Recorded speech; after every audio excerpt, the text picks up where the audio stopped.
अस्सलाम वालेकुम everyone, welcome to my easy recipes. तो आज हम आपके साथ शेयर करने वाले हैं बहुत ही टेस्टी और खिली खिली भिंडी दर्रे की रेसिपी। तो बिना किसी देर किए वीडियो को आगे शुरू करते हैं। अगर आपने अभी तक हमारे चैनल को सब्सक्राइब नहीं किया है तो ज़रूर सब्सक्राइब कर लें और बेल आइकन वाला बटन भी ज़रूर दबा दें। इसको बनाने के लिए आधा किलो हमने यहाँ पर भिंडी ले ली है। भिंडियों को अच्छे से हमें वॉश कर लेना है और उसके बाद ही इसे हम कट करेंगे। भिंडियों का जो साइज़ रहेगा वो थोड़ा बड़ा ही हमें यहाँ रखना है। इससे जो भिंडियाँ बनेंगी बहुत ही बढ़िया सी बन करके तैयार होंगी। अब भिंडी तरे को खिला खिला बनाने के लिए हमें भिंडियों का साइज़ हमें इतना ही बड़ा काटना है। इसके बाद नेक्स्ट चीज़ हमने ले ली है हरी मिर्च। हरी मिर्च 10 से 15 ले लेंगे। अच्छे से वॉश कर लिया इन्हें और इन्हें भी इसी तरह से हम कट कर लेंगे। हरी मिर्च का साइज़ भी हमें जो भिंडी हमने काटी थी उससे थोड़ा सा हाफ रखना है। और इसके बाद एक कोई भी कुकर ले लेना है हमें। इसमें हमने डाल दिया है घी।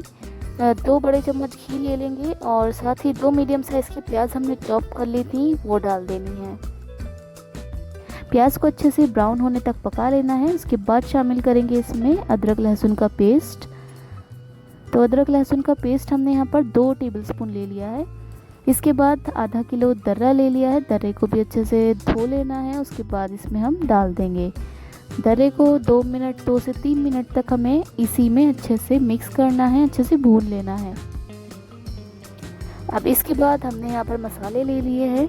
2 टेबलस्पून धनिया पाउडर है, 1 टेबलस्पून लाल मिर्च पाउडर है, 1 टेबलस्पून ही यहाँ पर हल्दी पाउडर हमने ले लिया है। हल्दी पाउडर इसमें भिंडी तरे में थोड़ा सा ज़्यादा पड़ता है। टेस्ट के अकॉर्डिंग आप अपने नमक ऐड कर सकते हैं।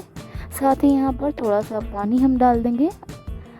1 कप के करीब यहाँ पानी डाल देंगे जिससे कि जो दर्रा है ये अच्छे से भुन जाएगा। अब यहाँ पानी डालने के बाद इसको हमें कम से कम 2 से 3 मिनट के लिए ऐसे ही पकाना है ताकि अच्छे से मसाले भुन जाएं। उसके बाद इसमें हमें सीटी लगा देनी है। तो जब तक दर्रा गल जाता है कम से कम 3 सीटी आने तक हमें इसे पका लेना है। अब यहाँ देख लेते हैं। तो आप देख सकते हैं यहाँ पर जो मसाले हैं वो सेपरेट हो चुके हैं, घी सेपरेट हो चुका है और दर्रा अच्छे से भुनकर तैयार हो चुका है। अब जो हमने भिंडियाँ काट करके रखी थी वो सब इसमें मिला देंगे। जो हरी मिर्च थी वो भी हमें इसमें मिला देनी है।